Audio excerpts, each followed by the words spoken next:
Okay, so Cheryl and the personal trainer, they're back on. They're being wicked friggin' sneaky about it, but I know they're back on. I think that they maybe did that whole screaming thing and restraining orders because the wife found out. And then the husband said, no, she's just obsessed with me or something because I helped get the old fluids out of her transmission or something once.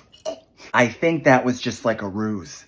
I think it was a ruse because, sometimes I can't sleep, and so I'll get up and I like to just look outside because, you can see in the moonlight, there's some deer sometimes, that come and like nibble on our bushes or something, which is fine because then Skip doesn't have to go like trim them, But then also sometimes there's people that will, I think, walk their dogs and they'll pee. There's like a little pee spot on my lawn. And, some nights I just sit here if I can't sleep and I think, I'll go out. And my taser will have a little conversation with them about having you pee on my lawn. Anyway, so I was just up and I look out and what do I see coming from the personal trainer's house is him with a flashlight.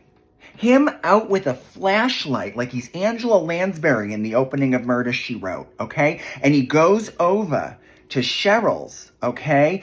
And he gets in a car with Cheryl and they back out. Well, that was enough time for me to run out in the dark of night in my dark bathrobe and get in my car and see which way they went. And then they went a couple streets down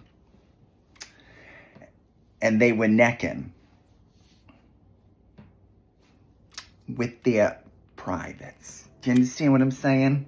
It's like a 69, but he's got all those muscles and she's got no ass. So I don't know what it actually was. Maybe like a 18 or something. I don't know.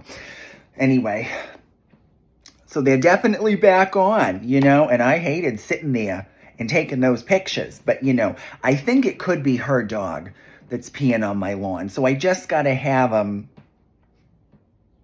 in case, because she looks like somebody who's known the end of a taser and it might not do anything to her.